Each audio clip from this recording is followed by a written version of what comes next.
नमस्कार बच्चों, कैसे हैं भाई आप सब।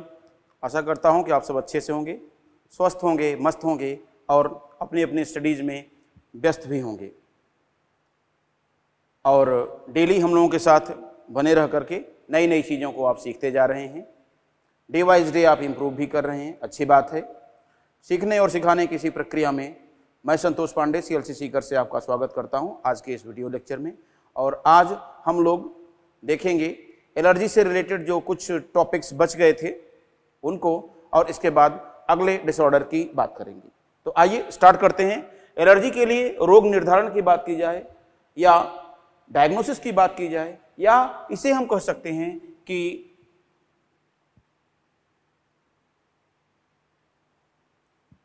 एलर्जी की कारक की पहचान।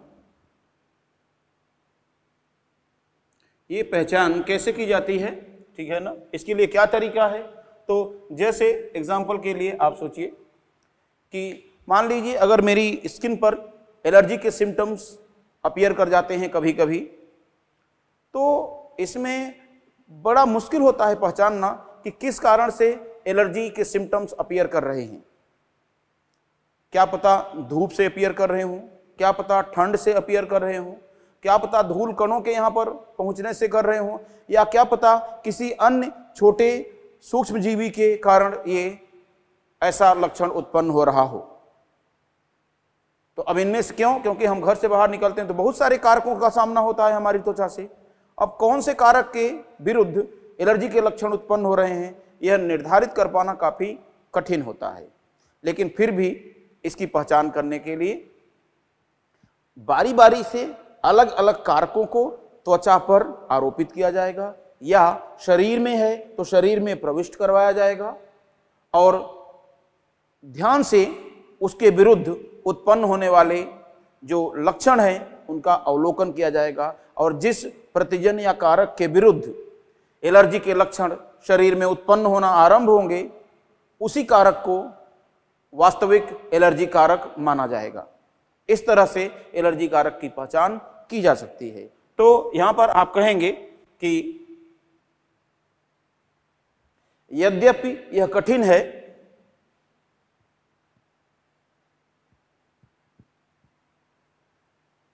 यह कठिन है,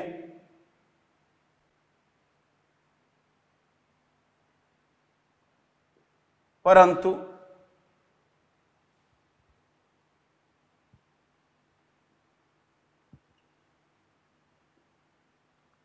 बारी बारी से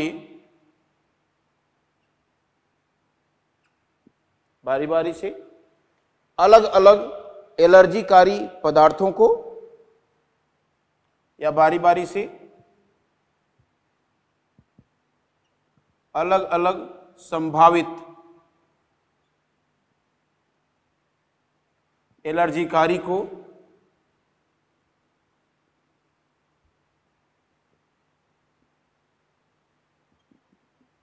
शरीर पर आरोपित करके या शरीर में प्रविष्ट करवाकर, शरीर पर या में आरोपित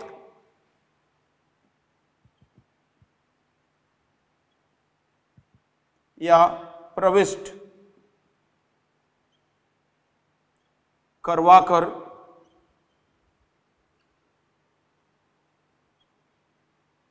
सही एलर्जीन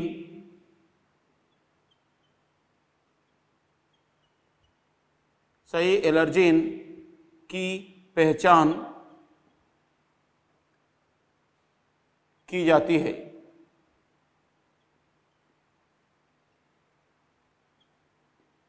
ये कहानी हो जाएगी। क्लियर है ना। अब इतनी बात तो आपने देख लिया, इन चीज़ों को आपने समझ लिया, लेकिन अब एलर्जी की पहचान भी हो गई, तो अब इसमें एलर्जी का उपचार कैसे करेंगे। तो आप कहेंगे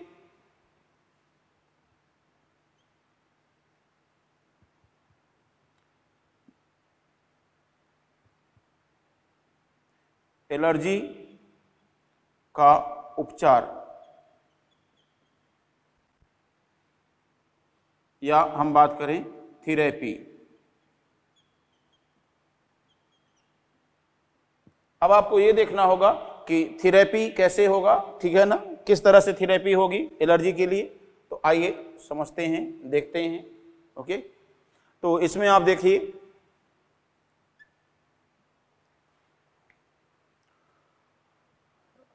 एलर्जीकारी की पहचान हो जाने पर एलर्जीकारी से बचा जाता है, ठीक है ना, एलर्जीकारी से बचा जाता है। इसके अलावा और भी कई तरीके अपनाए जाते हैं, जैसे हिस्टामिन रोधी औषधियों का उपयोग किया जाता है, एड्रेनालिन का उपयोग किया जाता है।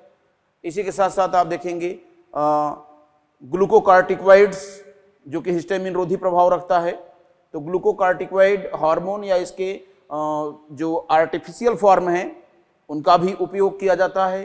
क्लियर? तो इस तरह से एलर्जीकारी का उपचार कर सकते हैं। तो आप कहेंगे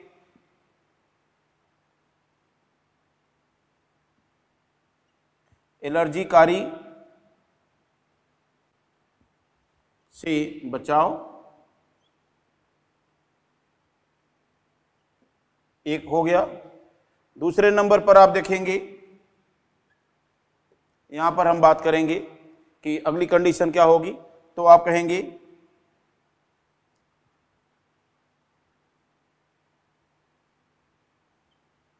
हिस्टामिन रोधी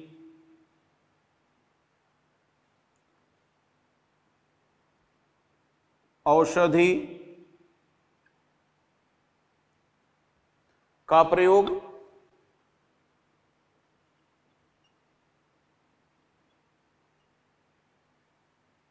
जैसे की बात करेंगे तो इसमें आप देखेंगे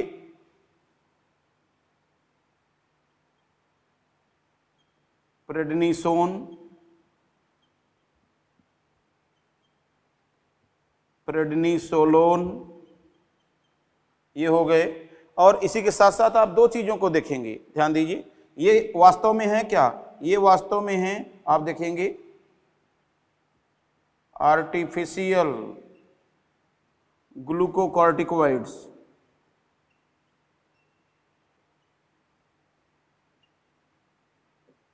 ये हो गए।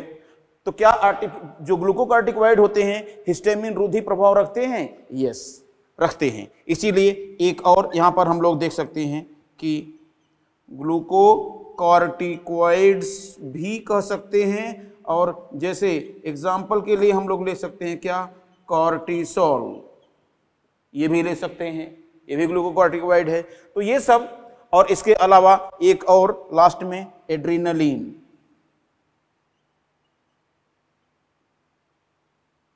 खास करके मैं आपको बताऊं, एड्रेनालिन क्या करता है, ब्लड वेसल की चौड़ाई को कम कर देता है, जिससे जो ब्लड प्रेशर डाउन हुआ रहता है एलर्जी के केस में, उस ब्लड प्रेशर को बढ़ाता है।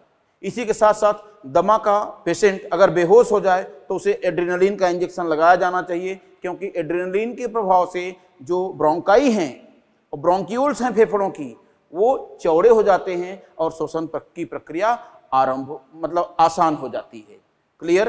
तो ये चीजें आप देख पाएंगे इस केस में। तो इनका प्रयोग करके एलर्जी का उपचार किया जा सकता है। अब एलर्जी आपने कंप्लीट कर लिया है, आगे की बात देखते हैं, नेक्स्ट टॉपिक क्या है।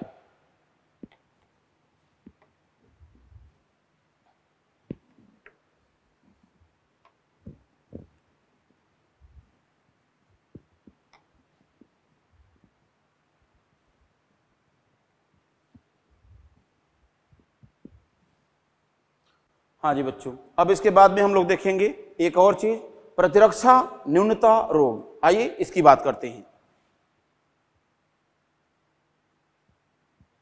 प्रतिरक्षा न्यूनता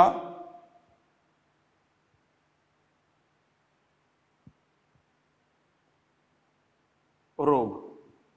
तो यहां पर आप देख पाएंगे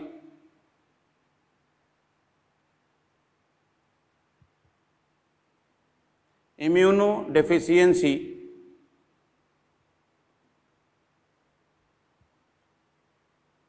डिजीजेज।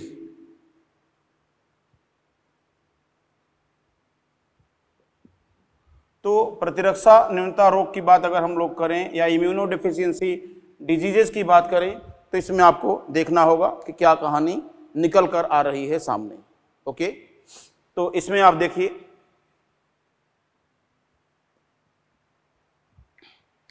यहां हम बात करने की कोशिश करेंगे प्रतिरक्षा न्यूनता रोग। जरा शब्द पर थोड़ा सा गौर करिएगा। प्रतिरक्षा न्यूनता, न्यूनता का अर्थ होता है कमी। तो प्रतिरक्षा तंत्र या प्रतिरक्षा घटकों की कमी हो जाए शरीर में, तब जो रोग होगा उसे कहेंगे प्रतिरक्षा न्यूनता रोग। अर्थात प्रतिरक्षा घटकों की कमी के कारण उत्पन्न होने वाला रोग, ऐसे कह लीजिए। या हम ये भी कह सकते हैं कि प्रतिरक्षा तंत्र के कमजोर हो जाने के फलस्वरूप होने वाला रोग। तो यहां पर आप देखेंगे शरीर में प्रतिरक्षा घटकों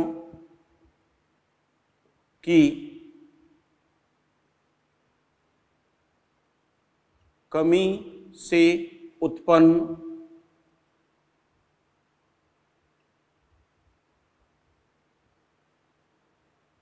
रोग, या एक और तरीके से हम बोल सकते हैं प्रतिरक्षा तंत्र के कमजोर हो जाने के फलस्वरूप होने वाला रोग।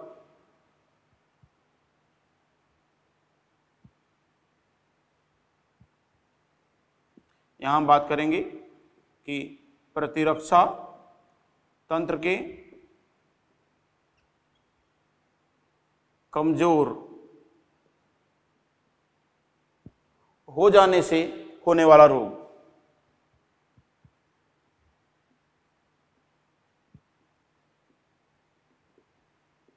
होने वाले रोग, इस तरह से।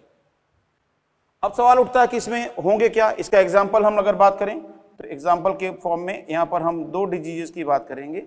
एक तो होता है SID, SCID, और दूसरा होता है AIDS, acquired immuno deficiency syndrome.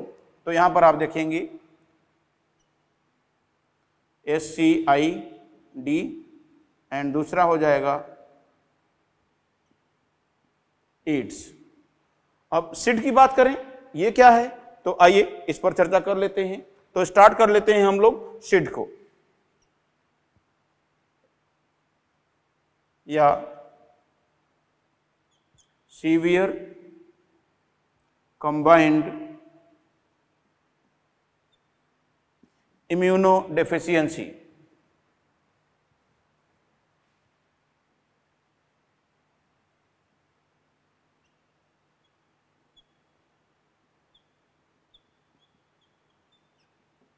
इस तरह से बात करेंगे आप, सीवियर कंबाइंड इम्यूनो डेफिशिएंसी।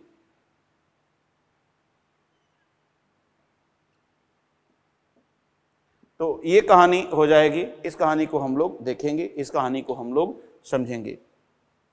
तो आइए देखते हैं कि इसका अर्थ क्या हो जाएगा। तो इसमें आप लिखेंगे सीवियर का अर्थ होता है बच्चों घातक, कंबाइंड का अर्थ होता है संयुक्त, इम्यूनो डेफिशिएंसी का अर्थ होता है प्रतिरक्षा न्यूनता। तो आप देखेंगे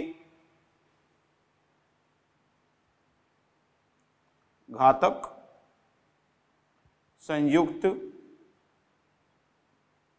प्रतिरक्षा न्यूनता।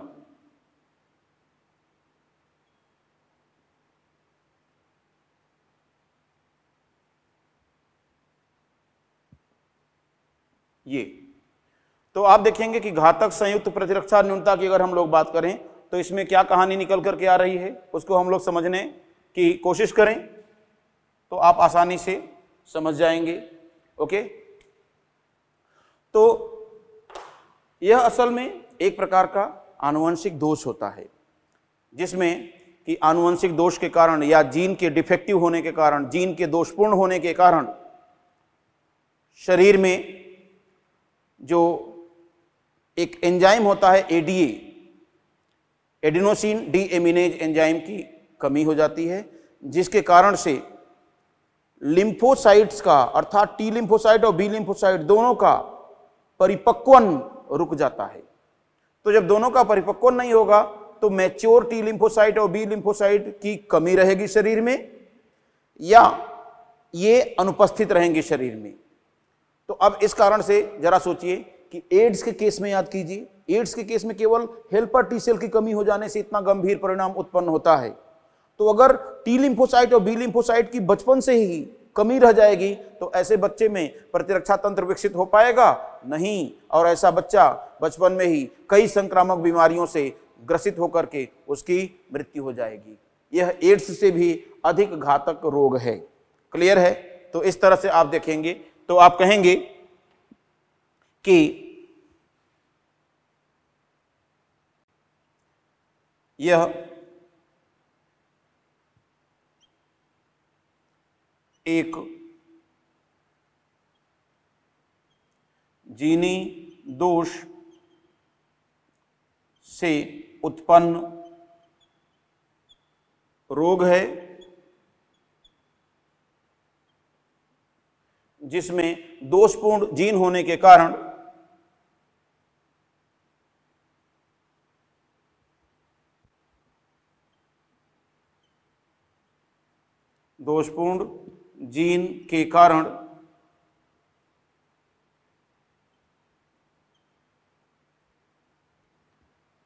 एडिनोसिन डी एमिनेज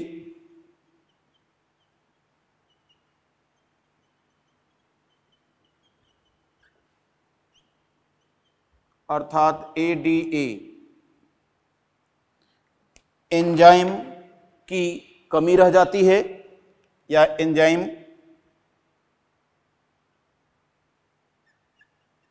की कमी हो जाने से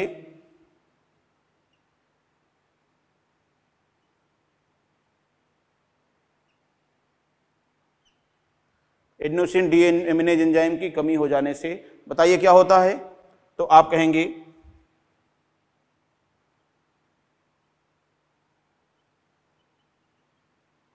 बचपन से ही या जन्म से ही, बोलिए क्या हो जाएगा, शिशु में या बचपन से ही टी लिम्फोसाइट एवं बी लिम्फोसाइट्स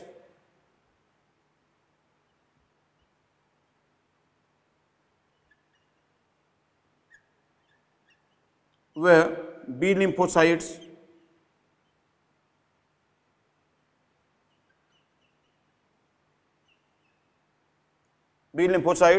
का परिपक्वन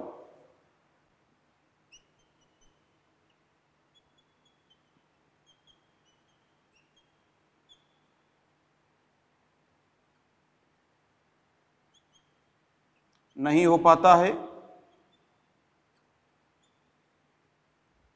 अतः शरीर में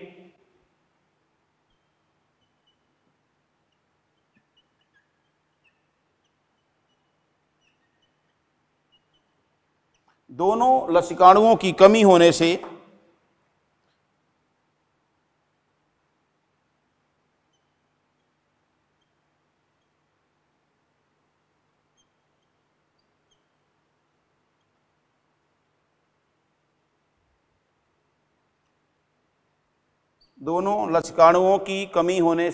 बताइए क्या हो जाएगा। तो सिंपली आप कहेंगे दोनों लसिकाणुओं की कमी होने से प्रतिरक्षा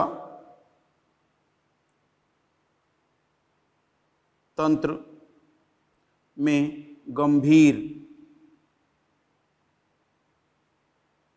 न्यूनता हो जाती है तथा संक्रामक बीमारियों के कारण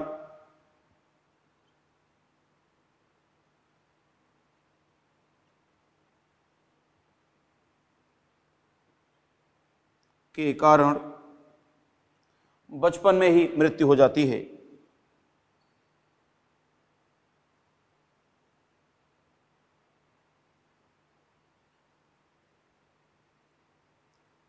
अब आपको यहां पर देखना होगा, इतना तो मैंने लंबा चौड़ा लिखवा दिया आपको, बट आपको केवल दो चीजों पर फोकस करना होगा। एक तो ये कि इसका रीजन क्या है, इस डिजीज का रीजन क्या है। तो आप कहेंगे रीजन है डिफेक्टिव जीन के कारण एडिनोसिन डी एमिनेज एंजाइम अर्थात एडीए एंजाइम की कमी हो जाना। तो इसकी कमी से होता क्या है, इसकी कमी से मैच्योरेशन रुक जाता है टी लिम्फोसाइट और बी लिम्फोसाइट का, इसीलिए शरीर में दोनों तरह की लिम्फोसाइट की कमी हो जाती है, दोनों तरह की लिम्फोसाइट कम हो जाती हैं, इसीलिए तो इसको संयुक्त शब्द यहां पर दिया गया, इसीलिए तो कंबाइंड शब्द दिया गया है। क्यों? क्योंकि इस रोग में CMI एवं AMI दोनों प्रभावित होते हैं। तो आप कहेंगे अतः स्पष्ट है कि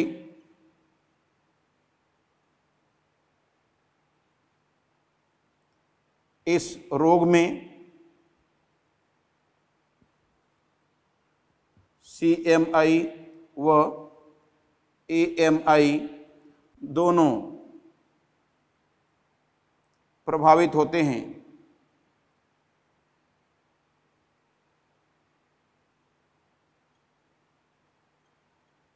आप देख रहे हैं दोनों पर इफेक्ट पड़ता है। क्लियर? तो ये कहानी हो गई सिड से रिलेटेड। और अब एक प्रतिरक्षा न्यूनता रोग और बचा हुआ है हम लोगों के सामने, वो है AIDS, acquired immuno deficiency syndrome, या इसे हम कह सकते हैं अर्जित प्रतिरक्षा न्यूनता रोग। आइए उसकी बात कर लेते हैं। तो बच्चों अब हम लोग देखेंगे एड्स से रिलेटेड डिफरेंट चीज़ों को थोड़ा डिटेल में देखेंगे।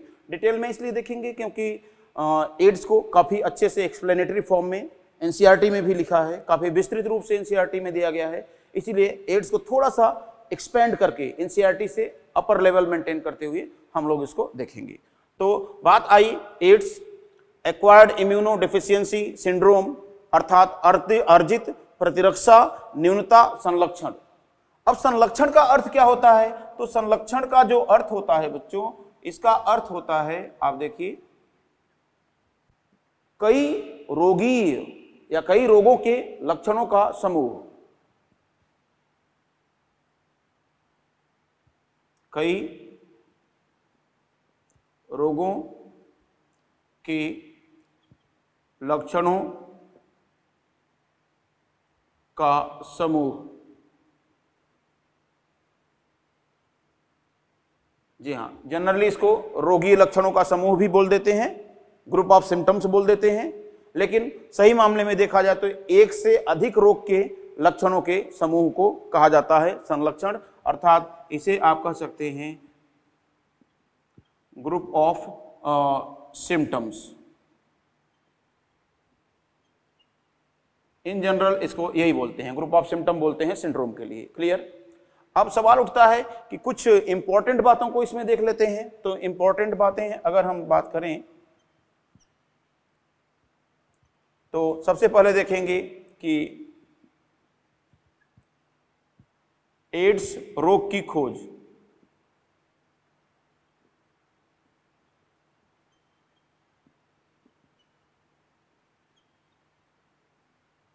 जी हाँ, अब एड्स रोग की खोज तो आप कहेंगे 1881 में अमेरिका के सैन फ्रांसिस्को में क्या एक साइंटिस्ट जिनका नाम था गोटेलीब, इन्होंने खोजा। तो आप कहेंगे 1881 में अमेरिका में गोटलीब के द्वारा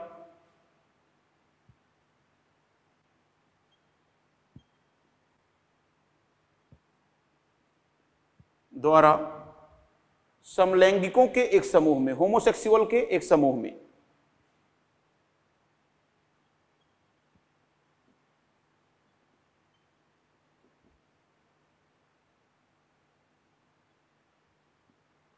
या बात करें कि नर समलैंगिकों के एक समूह में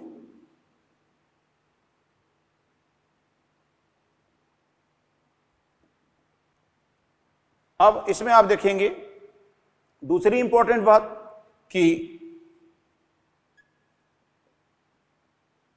HIV अर्थात ह्यूमन इम्यूनो डिफिशियंसी वायरस, तो आप कहेंगे इस विषाणु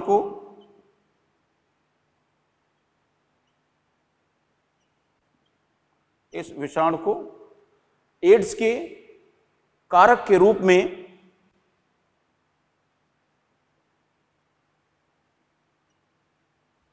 एड्स के कारक के रूप में या एड्स के रोगजनक हम बात कर लें, रोगजनक के रूप में आप देखें तो आप कहेंगे इस विषाणु को एड्स के रोगजनक के रूप में किसने, तो आप कहेंगे लक मॉन्टेग्नियर, लक मॉन्टेग्नियर द्वारा 1884 में पहचाना गया या खोजा गया।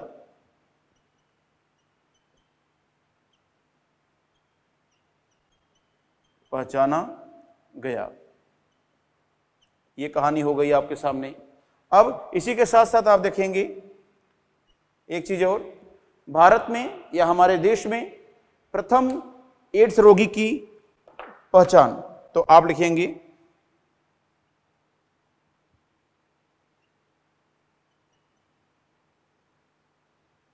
हमारे देश में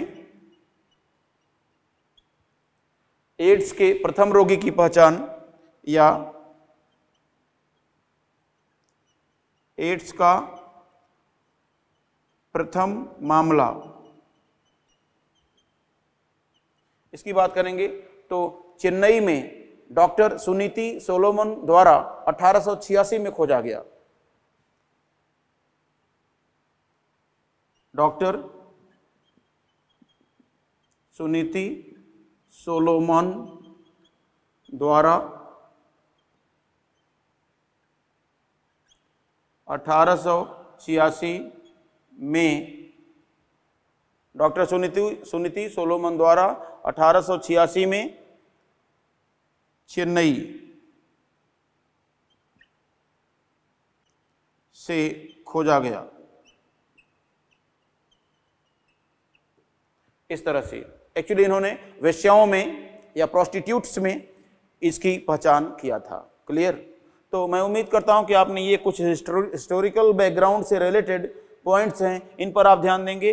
और ये थर्ड वाला अधिक इंपॉर्टेंट नहीं है, बट फर्स्ट और सेकंड वाले की बात अगर हम करें तो ये एड्स की खोज के लिए और ये पॉइंट HIV की पहचान किए जाने या खोज के लिए काफी महत्वपूर्ण है। ठीक है ना? जिसमें कि सबसे महत्वपूर्ण मुझे लगता है कि ये सेकंड पॉइंट सबसे अधिक महत्वपूर्ण है। क्लियर? अब आइए देखते हैं कि इससे रिलेटेड और क्या बातें हो सकती हैं। तो रोगजनक या रोग के कारक की बात करते हैं। ठीक है ना? तो सबसे पहले हम लोग देखेंगे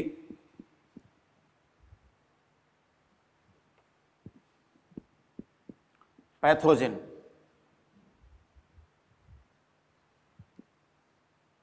तो यहां पर आप देखेंगे पैथोजन या बात करते हैं रोगजनक, इस तरह से।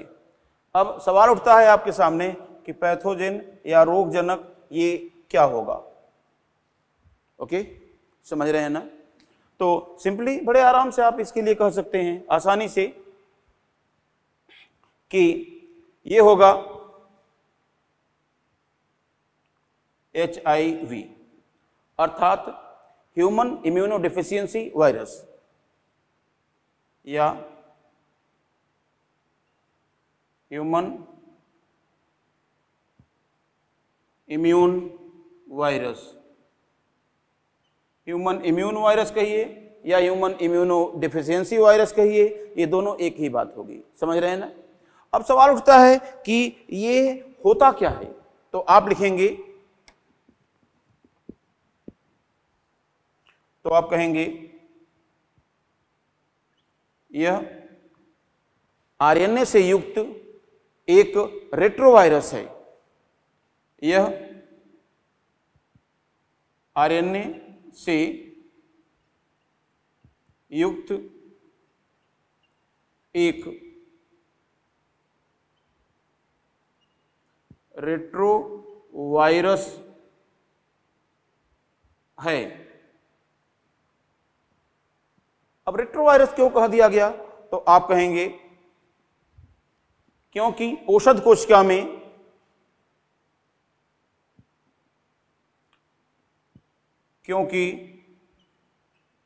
यह औषध कोशिका में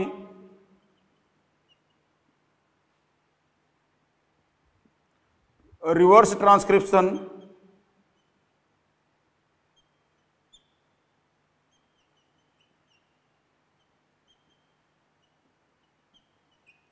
ट्रांसक्रिप्शन अर्थात क्या कहते हैं, पश्चगामी लिप्यंतरण या पश्चगामी अनुलेखन, आई थिंक प्रत्यक्ष पश्चगामी लिप्यंतरण शायद होगा, ठीक है ना।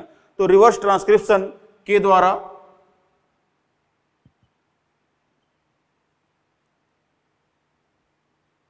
आरएनए से विषाणु डीएनए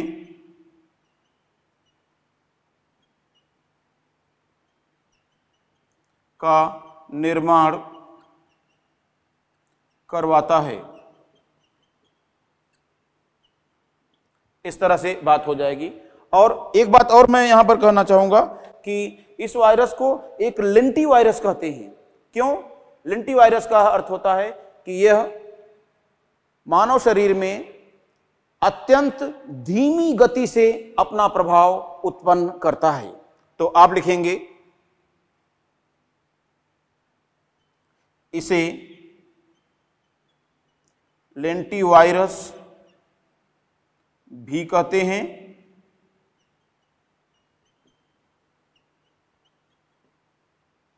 क्योंकि इसके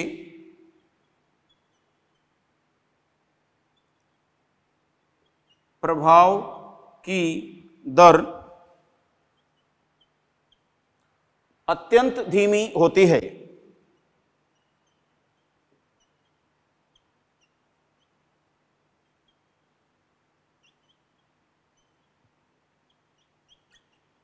अत्यंत धीमी होती है। अब सवाल उठता है कि बात करेंगे एचआईवी की संरचना। तो आइए देखते हैं।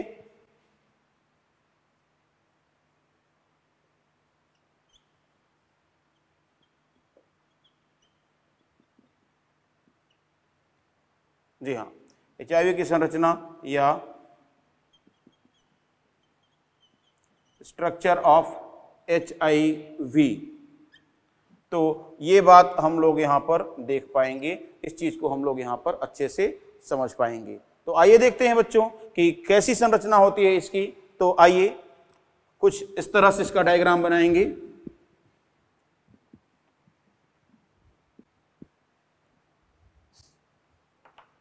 जी हाँ, ध्यान दीजिएगा।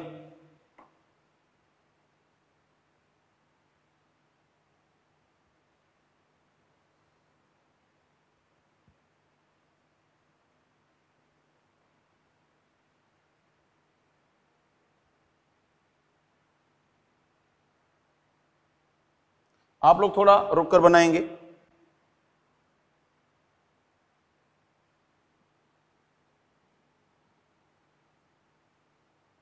क्योंकि मैं तो कभी भी इसको मिटा सकता हूं, बट आप नहीं मिटा पाएंगे, इसलिए आप लोग थोड़ा सा वेट करेंगे, ठीक है ना।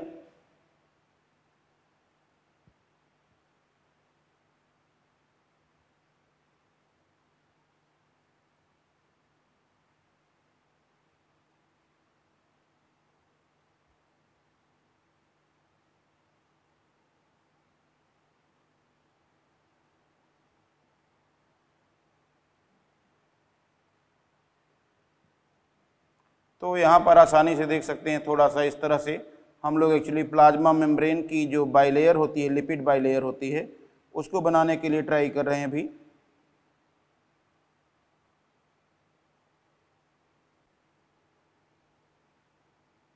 इसे बीच से मैं मिटाऊंगा अभी हल्का सा। यहाँ पर आप देखें, सबसे पहले तो ये किनारे वाली लाइन ऐसे इरेज कर देंगे।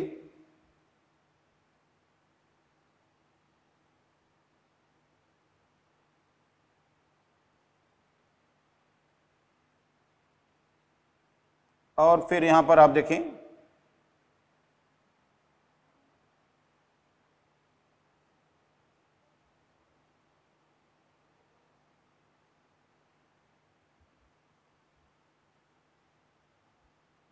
ये देखिए ये बात हो गई, और यहाँ पर आप देखेंगे इस तरह से। अब सवाल उठता है कि लिपिड बाइलेयर बनाने के लिए इसे बीच से फिर से हल्का सा इरेज करना पड़ेगा।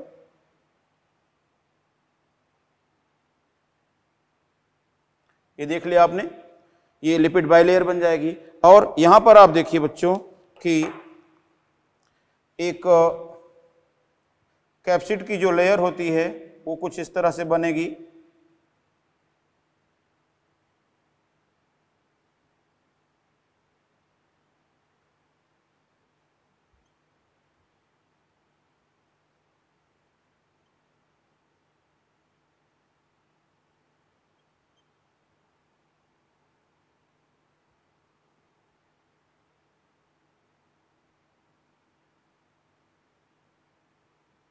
इस तरह से फिर कैप्सिड की एक और इनर लेयर भी पाई जाती है। यहां पर आप देख लीजिए कुछ इस तरह से ये बन जाएगी।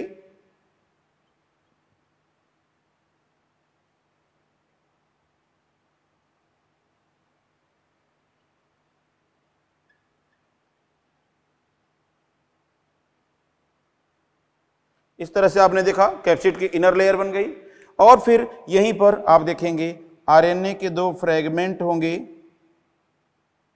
जिनसे जुड़ा हुआ होगा रिवर्स ट्रांसक्रिप्टेज एंजाइम।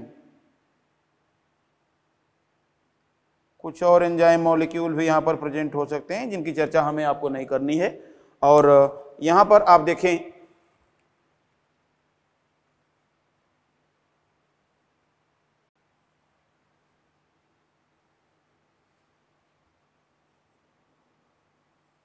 ये ग्लाइकोप्रोटीन रिसेप्टर बनाने की कोशिश कर रहा हूं मैं, इनको आप थोड़ा ध्यान से देखिएगा।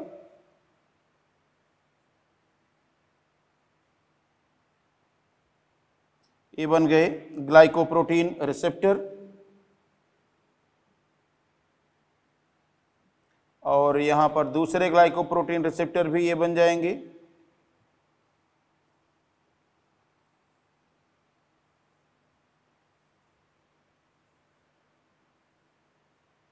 इस तरह से आप देख पाएंगे एचआईवी का स्ट्रक्चर होता है।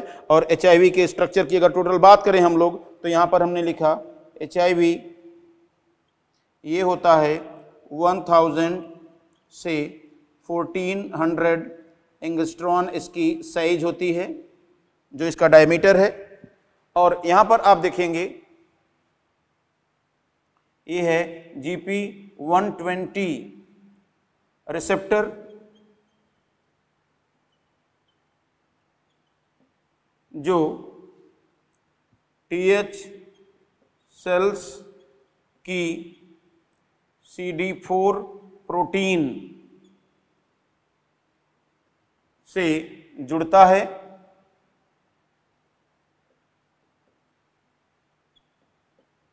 और इसी से संबंधित एक और रिसेप्टर है, ये रिसेप्टर देखिए, ये है GP41 रिसेप्टर। अब यह भी इसे होस्ट सेल से जुड़ने में हेल्प करता है। सवाल उठता है कि यह दोनों ग्राही का निर्माण विषाणु डीएनए द्वारा किया जाता है। वायरल डीएनए से होता है, अर्थात इनके सिंथेसिस का जो डायरेक्शन है वह वायरल डीएनए के कंट्रोल में रहता है। अब इसी के साथ साथ यहां पर आप देखिए ये क्या है, ये आप देखिए ये है लिपिड बाइलेयर। जी हां, आप देखिए क्या है ये लिपिड बाइलेयर। अब लिपिड बाइलेयर की जहां तक बात है ये क्या होगी, तो आप कहेंगे यह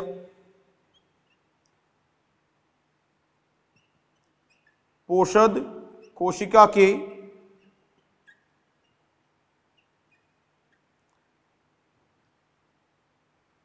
प्लाज्मा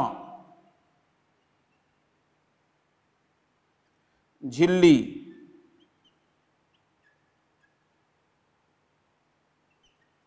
से प्राप्त जी हाँ, जब वायरस होस्ट सेल से बाहर आने लगता है तब होस्ट सेल की जो प्लाज्मा मेम्ब्रेन होती है वही इसका एक आउटर लेयर बना लेती है, समझ रहे हैं ना, एक कवरिंग के रूप में। होस्ट सेल की प्लाज्मा मेम्ब्रेन से ही ये लिपिड बाइलेयर आई है या लिपिड द्विस्तर आया हुआ है।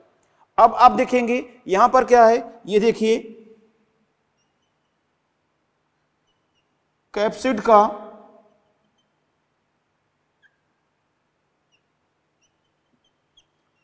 बाह्य स्तर। अब जो बाह्य स्तर है अर्थात आउटर लेयर है कैप्सिड का, वो क्या है, तो आप कहेंगे ये बना होता है, आप समझ लीजिए कि P एक प्रोटीन के द्वारा जिसे कहा जाता है P17 प्रोटीन, तो आप कहेंगे P17 प्रोटीन से बना। और इसी के साथ बच्चों यहां पर हम बात करेंगे कि ये क्या हो जाएगा, तो आप कहेंगे इसको कि कैप्सिड का भीतरी स्तर जो कि P24 प्रोटीन से बना होता है। क्लियर है। अब बात करेंगे यहां पर, आप देखेंगे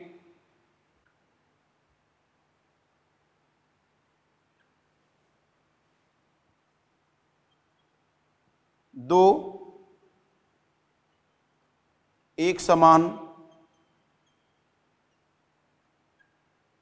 SSRNA, दो एक समान SSRNA। SSRNA का मतलब क्या हुआ, सिंगल स्ट्रैंडेड आरएनए। तो आप देख सकते हैं कि सिंगल स्ट्रैंडेड आरएनए हो जाएगा ये। और यहां पर आप बात करें तो इसकी बात अगर हम लोग करें, इसकी चर्चा हम लोग करें तो ये क्या है, ये हैं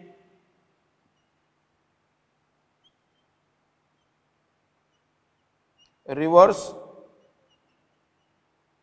ट्रांसक्रिप्टेज एंजाइम। तो रिवर्स ट्रांसक्रिप्टेज एंजाइम ये आरएनए से अटैच रहते हैं। तो यहां पर आप देखेंगे कि ये स्ट्रक्चर हो जाएगा किसका, एचआईवी का। ये स्ट्रक्चर आप बना लीजिए। इस स्ट्रक्चर से रिलेटेड काफी बातें मैंने लिख दिया है, आप इसको समझें और इसको जानिए। क्लियर, आप इसे करिए। फिर इसके बाद में देखेंगे एचआईवी के विभिन्न रूप या विभिन्न प्रकार।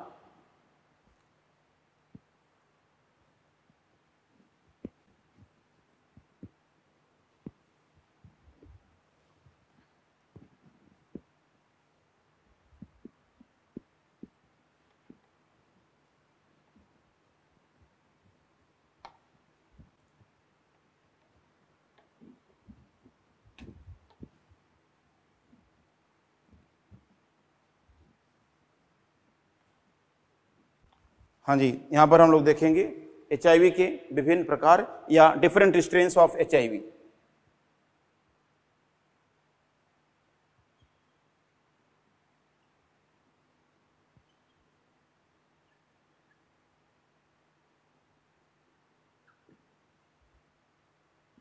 जी हाँ, इसमें आपको देखना होगा कि एचआईवी को दो कैटेगरी में डिवाइड किया गया है।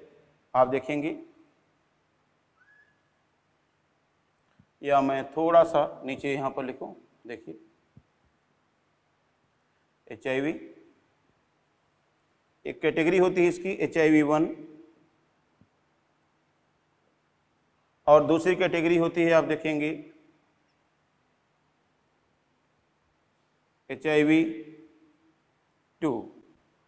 तो आप देखेंगे प्रायः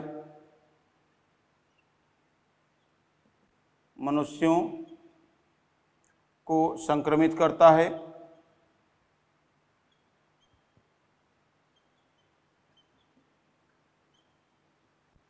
और दूसरी कैटेगरी में हम लोग देखें तो सेकेंड कैटेगरी में ऐसा नहीं है। तो आप इसके लिए क्या कहेंगे, प्रायः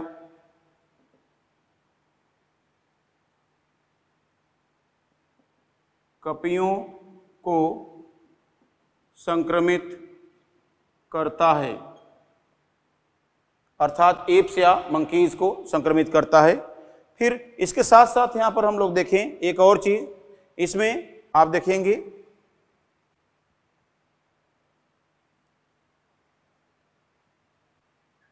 इसके जो ग्रुप्स हैं, आप देखेंगे ग्रुप्स इसमें हो जाते हैं कि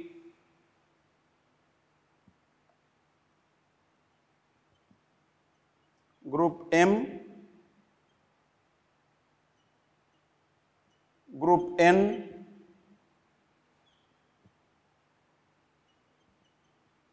group O and group P, MNOP, ये 4 ग्रुप्स में इसको डिवाइड किया गया है HIV-1 को। और यहाँ पर हम लोग कह सकते हैं कि M फॉर अगर हम याद करने के लिए कहें तो M फॉर हम इसको ले सकते हैं मेजर, अर्थात आई थिंक आप समझ गए होंगे कि जो M ग्रुप है वही सबसे अधिक एड्स के लिए जिम्मेदार होता है। और इस M ग्रुप के जो डिफरेंट स्ट्रेन्स हैं यहां पर आप देखेंगे ये भी कई हैं।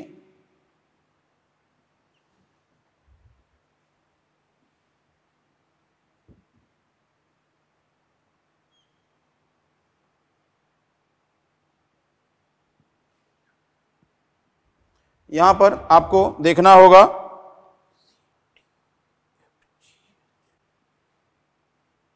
A, B, C, D, A, B, C, D, F, G, H, J, K,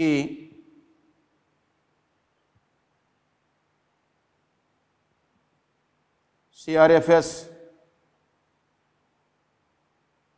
इस तरह से कई स्ट्रेन यहां पर उपस्थित हो सकते हैं। तो अब इनमें से हमको जानना क्या है, हमें 3 चीजें जानना है। क्या? सबसे पहला आप देखेंगे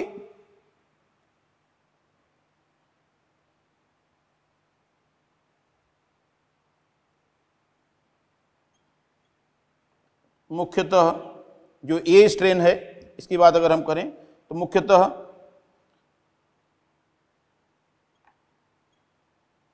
पश्चिम अफ्रीका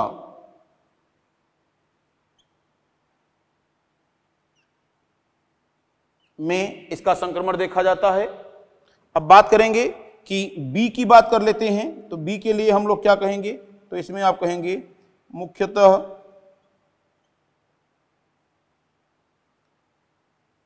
यूरोप, अमेरिका, जापान,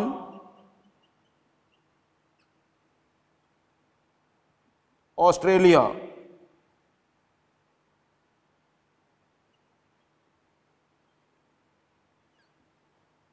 ऐसे देशों में यह पाया जाता है। अब सी की बात करेंगे तो इसमें आप कहेंगे भारत व आसपास के देशों में। आप देखेंगे भारत व आसपास के देशों में इसका संक्रमण पाया जाता है। इससे प्रभावित लोग अधिकांश मात्रा में पाए जाते हैं। तो कुल मिलाकर के ये कुछ स्ट्रेन हैं HIV के जिनके बारे में हमें पता होना चाहिए। तो आज की क्लास बच्चों यहीं पर रोकते हैं। इसके आगे की जो कहानी है वो अगली क्लास में आप लोगों के साथ शेयर करेंगे, डिटेल में ही डिस्कस करेंगे, ठीक है ना। तो आज दीजिए मुझे इजाज़त, मिलते हैं आपसे अगली क्लास में। तब तक के लिए थैंक यू। जय हिंद, जय CLC।